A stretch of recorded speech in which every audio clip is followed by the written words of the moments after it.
Hey gang, Yuvi here, and welcome to my shop.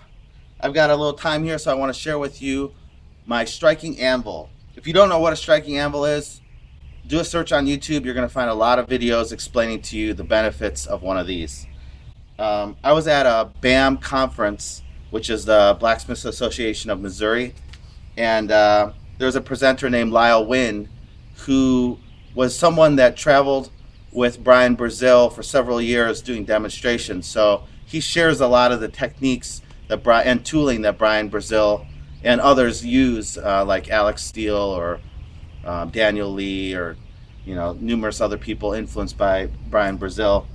And he was presenting there, and he was using his striking anvil with a striker and making tooling, hammers, and it just motivated me to go ahead and build one of these because I really do need one around here too. I was in the parking lot and there's this guy named Jacob Miller. What he did was he had forklift tines that were 2 inches thick by, I think these are 5.5, which he cut down into sections like this with a saw, and then he water jet these hardy holes in it. And for $60, I just couldn't pass it up. I had some plate here which I was gonna use to build one of these, but with the hardy hole already cut in it, it was a no-brainer. So some things that may be different from other striking anvils is this shelf that I made here. I don't know if this is gonna get in the way of some procedures, but I thought it would be a handy place to drop the little bits in here and keep them close to the anvil so that when I need them, they're ready to go instead of like on a table close by or on the floor. So that was kind of my idea behind this. Alex Steele had a pretty good tip about filling the tubes with sand, which I did employ, but I actually filled most of the tubing with scrap steel that I had around just to add more density and weight to it. This thing weighs about 100 to 120 pounds, and partly that's to do with the fact that this is a 3-inch by 1/2-inch bar that I've welded around as a skirt, and so there's 2 inches of negative space here that I've filled with scrap. And let me show you that right now. Yeah, let me turn this over and we'll see if this is a boy or a girl.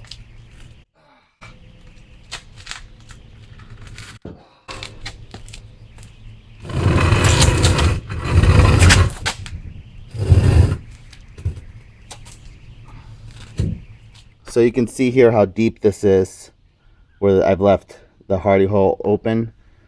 And it's about, like I said, it's about 2 inches of scrap that I've filled here.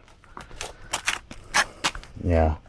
And over here I had some bar, some really thick bar that came in really handy.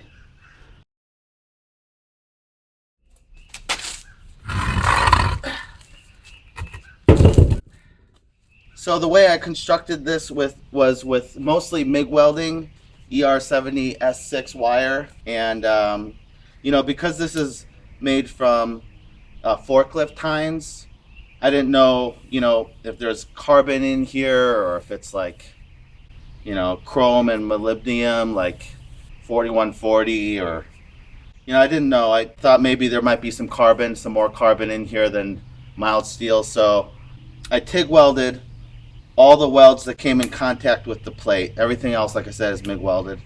And I used ER70 S2, which from what I can tell seems to be a good filler to weld higher carbon content with lower carbon content steels. I'm sure there's someone out there that might even know a better wire. Please let me know in the content. I don't do a lot of stick welding, so I do TIG welding and MIG welding and brazing and stuff. But yeah, I chose ER70 S2 here, and yeah, the welds came out pretty nice. I'm pretty happy with them. I preheated the plate to 350, 400. The welding kept the temperature high enough for the rest of the time during the fabrication. So that's it. You've met the newest member of the family. Have a nice day unless you have other plans. Peace.